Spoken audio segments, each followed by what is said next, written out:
Semua. Alhamdulillah, alhamdulillah sehat. Ya, Gus. Alhamdulillah. Penting sehat itu yang paling mahal itu sehat itu. Hanya dijaga, kukunya dipotong kalau Kamis, kumisnya dirapiin, rambutnya dicukur, rambut-rambut manapun itu dibersihin itu sunah Rasul tuh. Kukunya dipotong biar nggak kelihatan kotor. Saya barusan motong kuku, rapiin kumis dan seterusnya ya. Umat Muslim itu harus rapi. A'udzubillahi minasyaitonirrajim. Bismillahirrahmanirrahim. Fa asbaha fil madinati khaifan yataraqabu fa idzal ladzi istansarahu bil amsi yastasrifuhu. Jadi akhirnya setelah pembunuhan itu sebenarnya Nabi Musa sangat menyesal ya. Kenapa? Karena awalnya Nabi Musa itu hanya ingin memberi pelajaran saja ya, sekedar memukul gitu aja lah.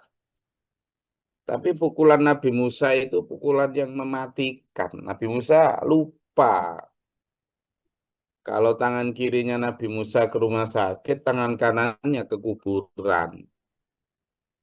Nah, waktu itu lupa pakai tangan kanan. Nah, itu yang saya takutkan itu kalau lagi marah itu khawatirnya itu gitu. Terus nggak berani saya mukul orang. Meskipun saya bukan Nabi Musa, tapi awang-awangan kalau mukul. Kalau dulu masa kecil sih mukul biasa sama anak kecil ya. Nabi Musa sebenarnya sangat menyesal. Makanya dalam ayat 16 sama 17 kemarin, Nabi Musa mengakui bahwa sedang dalam keadaan zalim. Ini zolam tu nafsi. Aku telah mendolimi diriku sendiri ya Allah. Faufirli, maka ampunilah dosaku.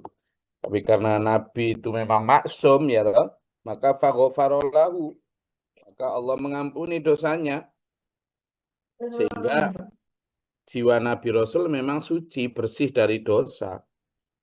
Karena keterjagaannya. Begitu khilaf, langsung ditegur Allah, langsung sadar, langsung tobat. Lah kita-kita ini yang tidak Nabi, tidak Rasul, begitu salah, nggak ada yang negor, ditegur nggak mau, ngedodor, merasa benar, boro-boro taubat, merasa berdosa aja enggak. Ya akhirnya banyak dosa. Itu bedanya kita sama Nabi. Makanya supaya kita ini bisa mengikuti perilaku Nabi, sering-seringlah minta dikoreksi. Jangan malah ketika dikoreksi menutup diri atau lari. Jangan. Minta dikoreksi. Dulur, saya kok begini nih kira-kira bener apa keliru ya? Lah gitu.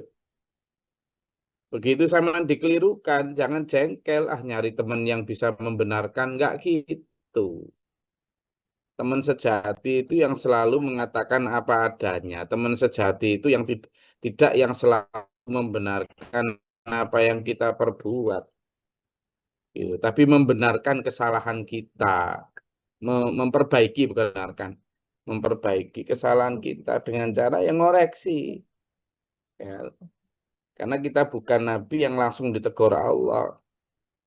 Sehingga kita memerlukan teman, saudara, dulur jamaah, orang-orang yang benar-benar mencintai kita. Orang yang selalu membenarkan perbuatan kita itu belum tentu mencintai kita. Kenapa? Karena tidak berani menunjukkan kesalahan kita. Lah itu sama saja dengan menjerumuskan kita, membiarkan kita salah. Hanya karena takut membuat kita marah. Itu bukan teman sejati. Teman sejati itu ya yang menunjukkan kalau kita salah ya salah, kalau kita benar ya benar. Sambil membantu kita untuk memperbaiki kesalahan kita. Nah itu nanti baru kemudian kita punya kesempatan untuk menjadi orang yang lebih baik, lebih suci gitu. Jadi orang yang hebat itu bukan orang yang tidak pernah punya salah. Orang yang sempurna itu adalah orang yang tahu dirinya salah, ketika tidak tahu dia minta diberitahu, ketika dia beritahu dia sadar lalu memperbaiki diri. Itu orang yang sempurna. Ya, jadi dalam penyesalan itu fa'asbaha fil madinati khaifa yataraqabu, Nabi Musa kemudian benar-benar ketakutan ya. Ya khawatir banget karena memang kondisi saat itu dikuasai oleh Fir'aun yang ala fil ardi, apa? Melampaui batas kehidupannya itu sangat sangat ini ya, sangat angkara murka lah kok intinya itu di muka bumi itu. Maka ketika sampai Nabi Musa itu membunuh orang Mesir itu sama saja dengan teken mati, daftar mati gitu ya. Nah, dalam keadaan seperti itu, dalam keadaan waspada dan menunggu seperti itu, faidal ladzi stangsarahu bil amsi yastasrihuhu. Ternyata orang yang kemarin ditolong itu teriak-teriak lagi, berantem lagi dengan orang lain. Minta tolong lagi lulu, berarti gak jelas wong iki gitu lah. Berarti memang orang ini reseh, suka cari masalah. Jadi orang yang kemarin ditolong Nabi Musa, yang sampai membuat Nabi Musa membunuh orang itu, ternyata teriak-teriak lagi, minta tolong lagi sama Nabi Musa. Kenapa? Karena dia punya masalah lagi, berantem lagi sama orang lain. Ini. Jadi alladzi stangsarahu bil amsi yastasrikhuhu, minta tolong lagi sama Nabi Musa. Berarti orang ini nggak jelas, sering troublemaker orang ini. Makanya Nabi Musa kemarin di samping menyesal karena membunuh orang yang seharusnya hanya memukul untuk peringatan. Beliau juga menyesal karena membela orang yang belum tentu benar itu loh. Dan terbukti sehari kemudian orang yang ditolong itu teriak-teriak minta tolong karena berantem lagi dengan orang yang lain lagi. Maka Nabi Musa berkata Nabi Musa, ya, qala lahu Musa. Berkata Nabi Musa kepada orang yang kemarin ditolong dan kemudian minta tolong lagi itu, innaka lahawiyyum mubin, kamu itu benar-benar orang yang sesat, orang yang nggak jelas, kamu itu cari perkara, reseh kamu itu berarti. Ya, ngerepoti aja. Tapi tetap Nabi Musa karena dia adalah Bani Israel dan juga sedang bertengkar lagi dengan orang Mesir, falamaan aroda yabtisya billati wa'duhu lahuma. Ketika kemudian Nabi Musa hendak lagi memukul dengan keras orang yang menjadi musuh si Bani Israel ini, orang Mesir, mau dipukul lagi sama Nabi Musa. Mau dipukul dengan keras ya kayak kemarin gitu. Nah, pada saat hampir saja dipukul, gitu, Qala berkata si orang Mesir ini yang mau dipukul Nabi Musa ini. Ya Musa aturidu anta qatulani kama qatalta nafsam bil amsi. Oh, jadi kamu mau membunuhku Musa? Membunuhku kayak kamu kemarin membunuh orang Mesir kemarin itu. Dalam benak Nabi Musa nggak ada yang tahu yang membunuh. Ternyata berita itu sudah tersebar. Termasuk orang yang akan dipukul lagi itu udah tahu bahwa Nabi Musa hari kemarinnya itu membunuh seseorang. Kaget Nabi Musa. Nah ini tuh. Jadi Musa, kamu mau membunuhku kayak kamu kemarin membunuh orang itu. Inturidu illa antaku najabbarong fil ardi. Oh, kalau kayak gitu kamu memang orang yang sewenang-wenang kamu. Kamu bukan orang yang mau wa ma turidu antakuna minal muslihin. Kamu bukan orang yang hendak membuat perdamaian. Wong ada orang berantem kok langsung mau dipukul. Harusnya ya didamaikan dulu. Berarti kamu itu mau berbuat sewenang-wenang sakarmu dewe kamu. Itu. Jadi Nabi Musa diingatkan sama musuhnya itu. Musuh siapa? Musuh orang Bani Israel yang hendak ditolong itu. Kamu mau membunuhku, kayak kamu kemarin membunuh orang sebelumnya itu. Berarti kamu ini tidak menginginkan hal lain kecuali mau sewenang-wenang kamu ini Musa.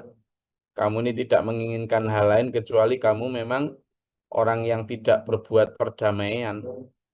Harusnya kan kalau ada pertengkaran kayak gini, kamu harusnya ya malah mendamaikan, dilihat dulu duduk persoalannya, dinasehati Nabi Musa. Ya, nah pada saat seperti itu Nabi Musa kemudian sadar ya, nggak mengulangi apa yang dilakukan sebelumnya. Nabi Musa kemudian tidak jadi memukul orang tersebut. Nabi Musa juga tidak kemudian apa membela secara membabi buta terhadap orang Bani Israel. Karena ternyata orang yang dibela itu adalah innaka lahawiyyum mubin. Orang yang dibela itu ternyata orang yang menurut Nabi Musa juga orangnya yang sesat dan nyata. Jadi bahkan seorang Nabi Musa pun dulur itu ikhlas ditegur atau diingatkan oleh orang lain. Bahkan ditegur oleh musuhnya sekalipun. Itulah, itu kelebihan seorang nabi ya. Mau dan mampu menerima masukan, mau dan mampu menerima teguran dari siapapun jika memang beliau bersalah. Yang pertama kan ditegur Allah tuh ya kan, tentang membunuh orang sebelumnya, sehingga beliau kemudian bertobat, ini dzolamtu nafsi faghfirli faghfaralahu. Bertobat tuh kepada Allah karena tegurannya dari Allah. Nah, yang kejadian kedua ini tegurannya dari sesama manusia. Loh, Musa, aturidu antaktulani kama qatalta nafsam bil amsi. Kamu mau membunuhku seperti kamu membunuh orang kemarin. Nek, kalau kamu kayak gitu, inturidu illa antakuna jabbarong fil ardi. Kalau kamu begitu, berarti sifatmu itu memang tidak menginginkan lain kecuali kamu mau berbuat sakarepmu dewe sewenang-wenang. Jangan gitu, Musa. Wa ma turidu antakuna minal muslihin. Kalau kamu kayak gitu itu berarti kamu tidak menginginkan perdamaian. Harusnya kan kalau ada orang bertengkar, berkelahi, bertikai, ya toh, berkonflik seperti itu harusnya kamu mendamaikan dulu, bukan langsung menghakimi, menghukumi. Nah, Nabi Musa pun diingatkan begitu sadar. Itu loh hebatnya beliau ya. Diingatkan Allah pun langsung tobat sadar, diberi masukan sesama manusia pun diterima dengan baik. Ya. Nah, pada saat itu kemudian wajah rajulun min aqsal madinati yas'a. Tiba-tiba ada orang yang lari-lari dari ujung kota menuju beliau. Lalu dia berkata, Ya Musa, innal mala'a ya'tamiruna bika liyaqtuluka fakhruj inni laka minan nasihin.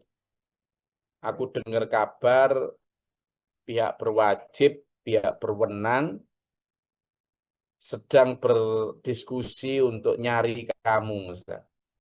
Nyari kamu, mau nangkap kamu, mau membunuh kamu, menghukum mati kamu. Ya karena kasus kamu kemarin itu membunuh orang Mesir. Jadi sedang ada rapat untuk mencari kamu, membunuh kamu, menghukum kamu nanti. Wes, kalau boleh saya sarankan, Fakhruj, kamu minggato dari negeri ini. Pergio dari kota ini, lari kamu. Tidak mungkin kamu tetap tinggal di kota ini, meskipun kamu adalah anak raja. Meskipun kamu adalah pangeran kerajaan, tapi kalau sudah membunuh orang Mesir, apalagi kamu juga orang Bani Israel, lalu kamu membunuh orang Mesir pun karena membela Bani Israel, itu pasalnya berlapis itu. Pasalnya tingkat-tingkat itu. Kamu tidak mungkin selamat, wis minggat kamu. Itu. Pergi yo. Inilah kaminan nasihin, aku ini hanya memberi nasihat loh ya. Memberi nasihat benar demi keselamatanmu, wahai Musa. Pergi yo dari kota ini. Cari perlindungan, menyembunyikan diri, cari keselamatan kamu entah di mana.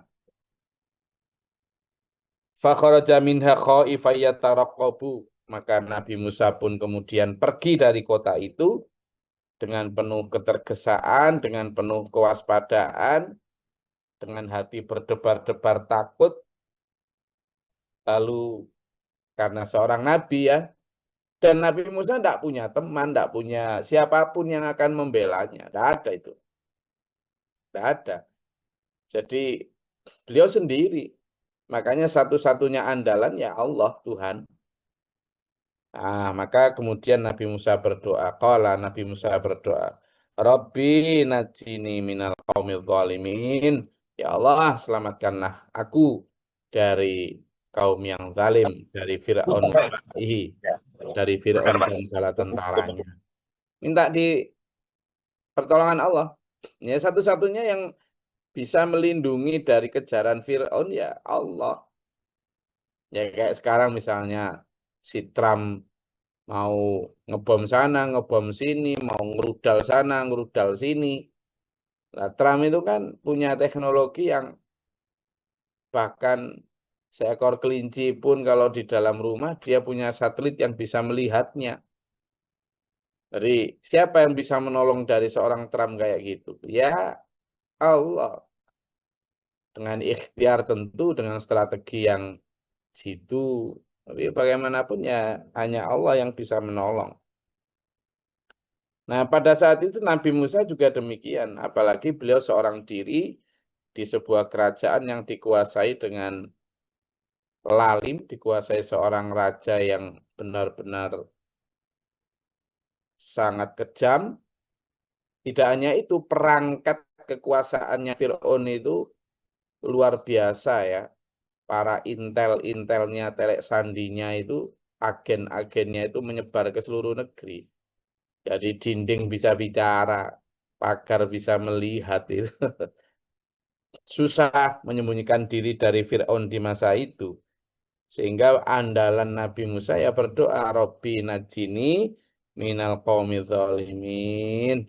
Ya Allah, selamatkanlah kami dari kaum yang zalim. Nah ini bisa kita pakai untuk doa kita ya, dulur ya. Bisa, doanya Nabi Musa ini bisa kita pakai untuk doa kita. Termasuk doa pada saat minta ampun itu. Kalau kita sedang merasa berdosa, kita sedang baru saja melakukan perbuatan yang dilarang Allah, masih, maka boleh ini, Robbi inni dzolamtu nafsi, faghfirli.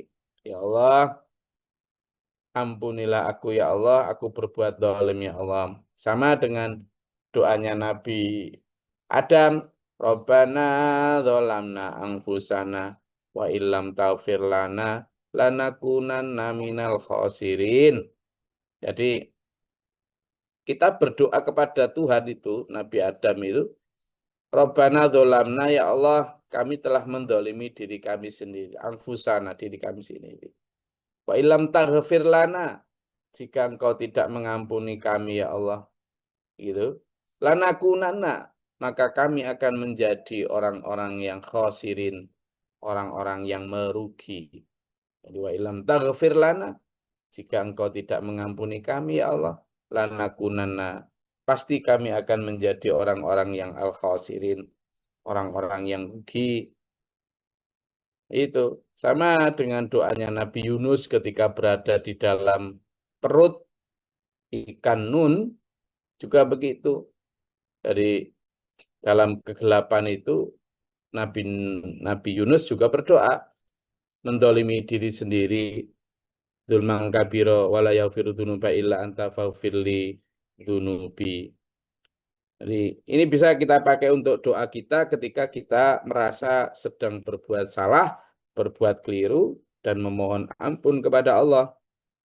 Ya, lalu doa yang kedua Nabi Musa adalah ketika kita sedang minta diselamatkan dari kaum yang zalim, minta dilindungi dari kaum yang salah keliru. Ini tidak hanya ketika kita berada di sebuah kekuasaan kayak Fir'aun saja ya. Tapi minal qaumi dzalimin ini juga bisa kita pakai doa untuk kalau kita misalnya di sebuah desa, di sebuah perumahan, di sebuah kota, di sebuah negeri, yang negeri itu perilakunya sudah rusak, lingkungan masyarakatnya sudah jauh dari agama, Maka kita minta dilindungi Allah dari perilaku itu, pengaruh jelek itu. Maka ini bisa sama tambahkan juga Robbi najini wa ahli, bisa begitu. Sama tambahi begitu boleh. Robbi najini wa ahli minal qaumidz dzalimin.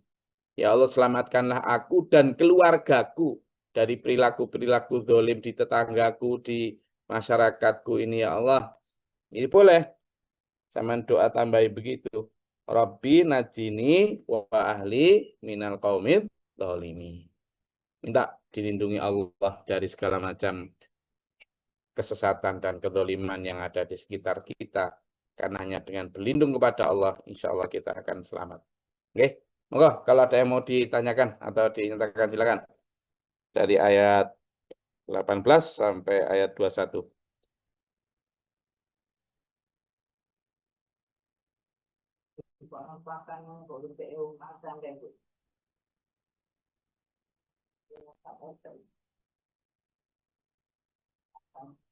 Mantap, tidur.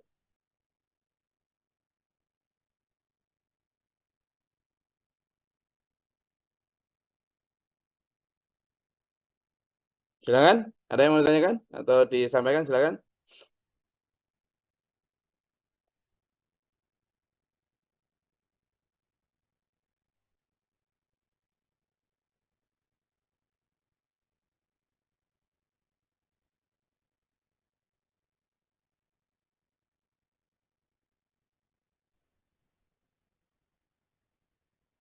Izin, Gus. Silakan. Coba Pak Yono. Monggo. Nggih. Jadi penyesalan itu selalu Soalnya digelar. belum kedengaran. Pak Yono, Nggih, sampun Gus. silakan. Nggih. Jadi penyesalan itu selalu di belakang. Kadang-kadang karena semangat kemudian nggak terasa ternyata mengakibatkan sebuah penyesalan, Gus. Nah, karena mungkin ketakutan itu, Gus, sehingga kehati-hatian itu selalu, Gus. Dan kadang-kadang kehati-hatian itulah yang kemudian semacam tanda tanya apakah ini seharusnya atau tidak seharusnya.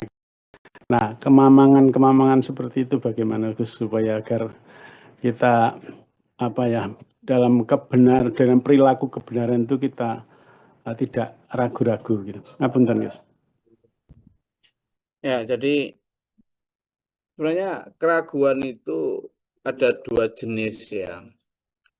Ragu itu kalau ragu melakukan kebaikan itu tentu dari setan. Jadi kalau kita misalnya mau sholat, mau apa, terus timbul-timbul keraguan itu dari setan.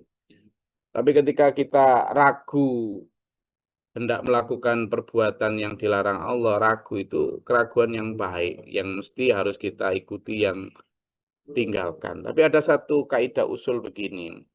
Tak ma yuribuka ilama la yuribuka. Tinggalkan apa yang meragukan kamu kepada apa hal yang tidak meragukan.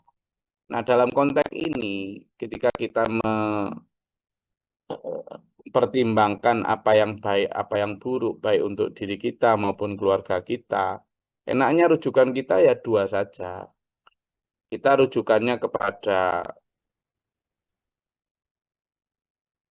guru-guru kita, meminta pertimbangan, meminta nasihat, arah yang benar. Kalau memang kita belum mampu melakukan putusan itu sendiri, sambil kita membaca bagaimana Al-Quran memberi petunjuk tentang itu, bagaimana Rasulullah Muhammad SAW dalam hadisnya tentang itu, kita juga minta kepada guru-guru kita untuk diberikan arahan. Itulah pentingnya kemudian kita punya pembimbing atau guru hidup.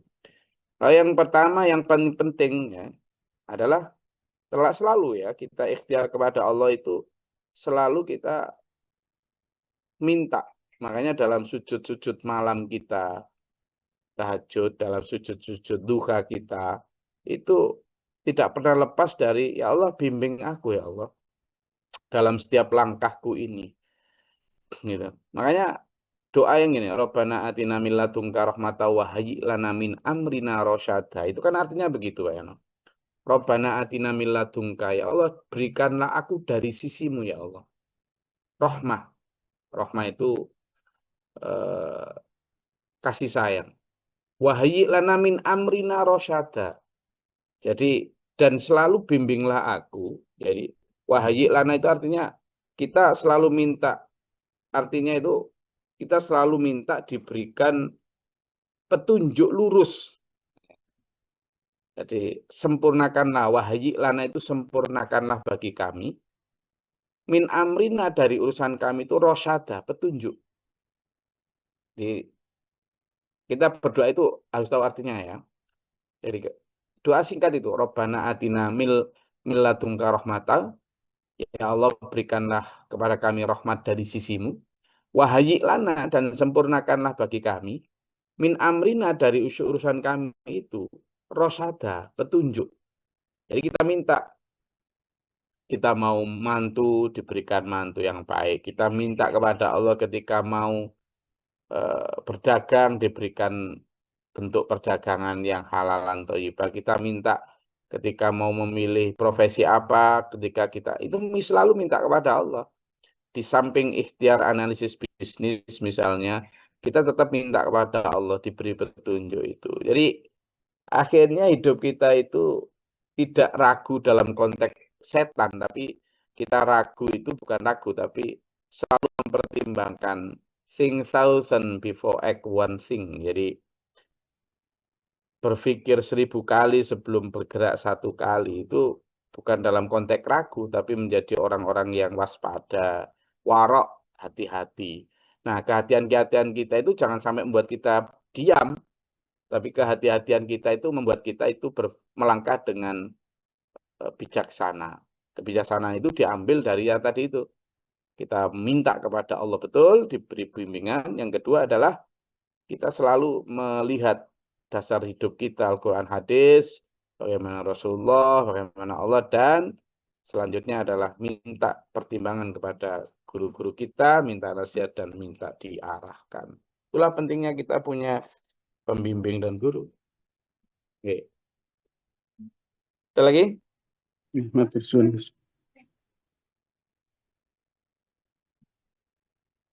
Oke, kalau Anda ada, saya rasa cukup. Ada? Oke, saya rasa cukup kajian kita pada pagi hari ini. Alhamdulillah, tetap semangat. Sekali lagi, yang ngantuk sudah berdiri bangun. Allah merahmati kita, menuntun kita dalam siratal mustaqim, dalam keadaan sehat walafiat dulu ya, jaga kesehatan. Perjuangan kita masih panjang, mempersiapkan anak-anak kita sebagai penerus generasi baik. Semoga Allah membimbing kita, keluarga kita dalam siratal mustaqim. Sehat walafiat jasmani rohani, fi dunia wal akhirat. Amin. Allahumma shalli wa sallim. Allahumma fi lil mu'minin wal mu'minat wal muslimin. Allahumma ahdina fi man hadayta wa afina fi man afayta wa lana fi man tawalla. Wa barik lana fi ma atayta qina syarra ma qadayta.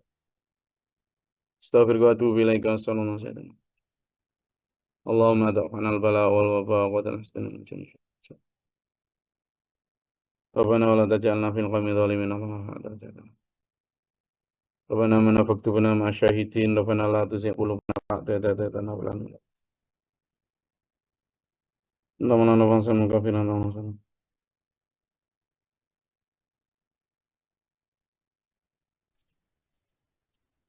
Rabbi a'udzubika min hamazati syaitan wa a'udzubika rabbi yahdurin. Rabbana waj'alna muslimin laka wa mughfiratan wa tawfiqan wa alaina wa sallallahu. Allahumma afriq lana sabra wa sabbit mana nafasana wa ta'ala.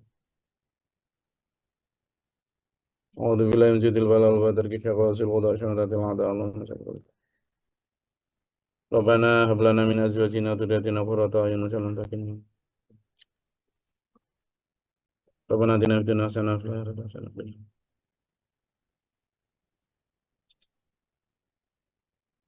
Wa rabbana bil izzati amma yasifun salamun. Alhamdulillahirrahmanirrahim. Insyaallah kita ketemu hari Sabtu ya, besok libur.